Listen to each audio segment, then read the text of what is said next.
The peak of nostalgia for many animators was Flipnote Hatena. Flipnote was a simple animation program and site created with the release of the Nintendo DSi. The program itself was so basic, you could only use 2 colors at once, and only had 3 to pick from total: black, blue, and red. Because of its simplicity, it allowed artists to truly hone in on the actual basics of animation and art and create a style so unique and distinct that, well, you can just tell if an artist used Flipnote growing up. The website could be accessed from your DS itself, and you could post your own creations or view others. There were different channels you could post to, such as Pokemon, Sonic, Gravity Falls, etc.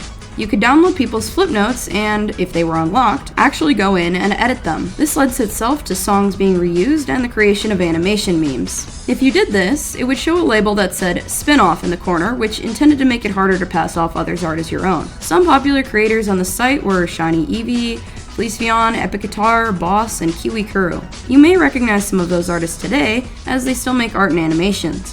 Hatena hosted many different types of animation. You had the typical music videos, a lot of them were either very edgy or very cute with not much of an in-between.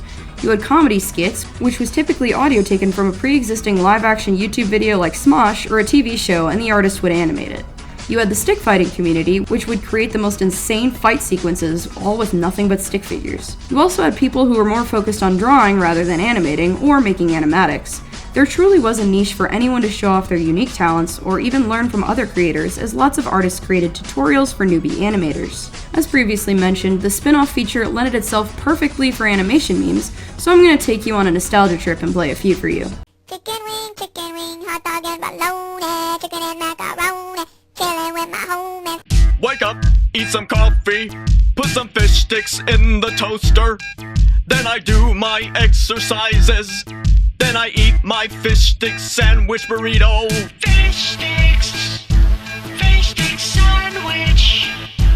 Fish stick sandwich burrito.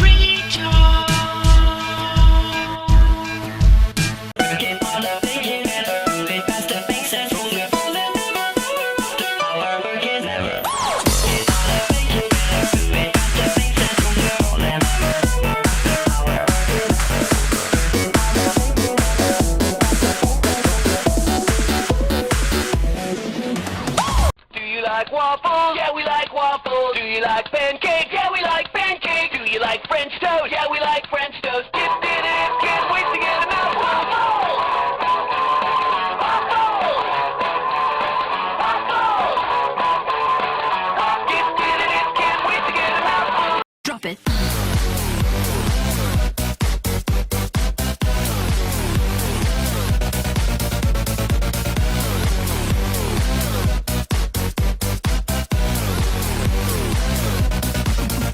Yeah.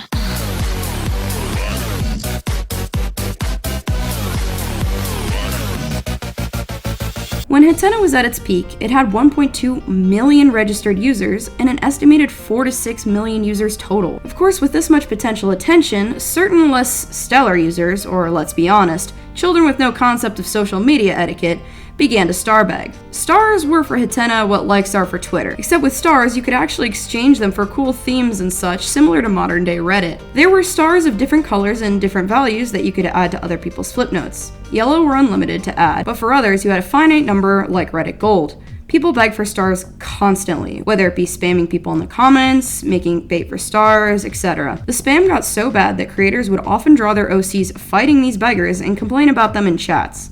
While begging for likes happens on any platform, I have never seen the begging reach the levels it did on Hatena. As I said before, this is likely due to the fact that, since this was on a DSi, it was more accessible to children who simply don't know any better. Another issue that plagued Hatena was that of stolen art. While the spin-off feature inspired trends and creativity for most, for some it inspired theft. If Flipnotes were left unlocked and available for download, some users would simply download them and re-upload them, claiming it as their own. While you could click View Original Flipnote on a spin-off to check if it was stolen, a site full of middle schoolers could not be expected to do proper research and would simply add stars to stolen videos without a second thought. This could be distressing to artists, especially since a lot of creators were younger. The biggest problem Hatena had is sadly an issue that all social media sites have to an extent. Predators. Much like TikTok, a site known for being full of kids attracted a lot of predators. Adults tended to have more animation knowledge, so they would use that to pretend to mentor kids when in reality they had darker motivations. There are many such cases, but I want to talk briefly about a specific case that I feel best represents the type of behavior that went on. Joshy the Ferret was a 19-year-old Pokemon animator who gained notoriety for drawing sexual art of himself with minors on the website and suicide baiting when asked to stop. He wouldn't be exposed until 2015, years after Hatena eventually shut down, and he would remain active for 2 more years before falling off the face of the internet entirely. Adults initiating sexual roleplay or drawing sexual images of minors on the site was unfortunately really common, and while I didn't experience that personally, a lot of my friends did. Flipnote Hatena's servers officially shut down on May 31st of 2013. Nintendo said this was so that they could move everything to Flipnote 3D for the 3DS. Flipnote 3D boasted more colors, less limitations, and 3D support. One problem, Flipnote 3D World never released in America. When Flipnote 3D released in Japan, it gained way more members than it thought it would, so they delayed the American release to make some tweaks to the system. During this tweaking, there were issues with users in Japan sending each other explicit content on the service, which ultimately led to the decision to terminate the service indefinitely. Some users, such as myself, were able to get the actual Flipnote program on the 3DS, but that came without the ability to share creations. Unfortunately, a lot of friends lost contact and an easy to use and share platform for animation, but as you'll see, not all was lost. On January 29, 2014, a coder and animator named Austin, and known as PseudoFox, recreated Flipnote Hatena servers and put it up as pseudo-memo. You were still able to connect, but features were more buggy and the community was a fraction the size. Pseudo-memo has its own unique rise and fall, and I will be covering that in a separate video with more special animator guests, so subscribe if you'd like to hear that story, although it's a bit more sad than this one. I've always talked about how Flipnote Hatena has inspired and impacted me, so I'm going to let 2 of the coolest artists from Flipnote tell us how Hatena inspired the art that they still make today. How it affected me is that, like, as I told you, like, people would compare arts and such.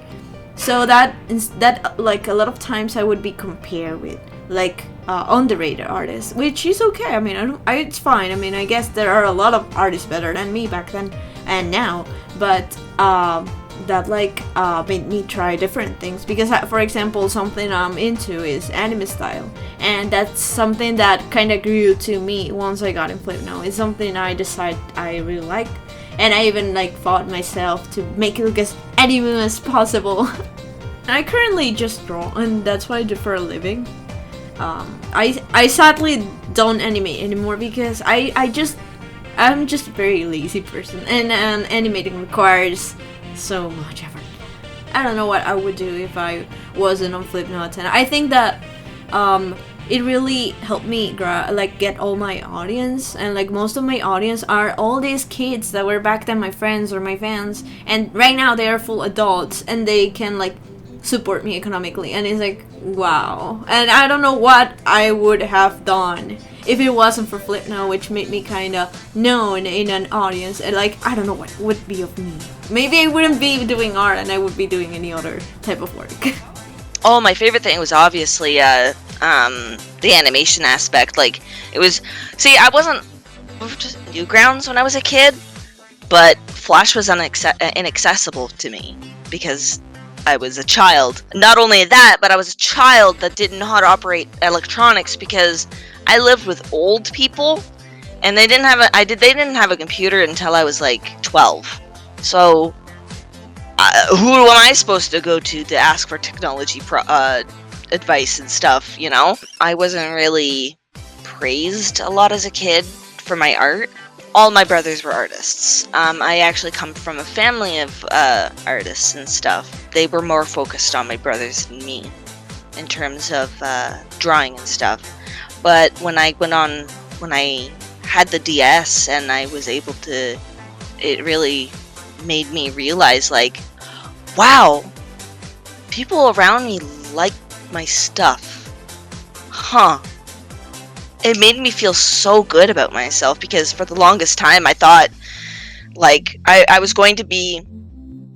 actually going to be a veterinarian at some point because I thought that I would never really have a career as an artist. But because of Hatena, it kind of made me realize, like, no, I can be an artist. Look how many people like my stuff. But where are the artists from Hatena now? Much like you already know from Fleecevion and Shiny Eevee, Many of the popular artists from Hatena still do art and animation to this day, and Shiny Eevee even still takes Flipnote commissions. Some of the artists kept their usernames from Hatena, but others chose new ones. I'm going to link a lot of Flipnote creators in the description with both their Flipnote names and their current social medias so you can all see what they're up to now. Flipnote Hatena truly raised an entire generation of artists, and I really wish more people would talk about it, because I know everyone who was on it feels pretty strongly about it. Everyone always talks about how they grew up learning art on DeviantArt or Tumblr, but I feel like Flipnote deserves just as much of a discussion as an artistic influence. This video meant a lot to me to make, so thanks for listening. Hopefully I'll make the Pseudo Memo documentary soon, and I'll catch you on the flip side.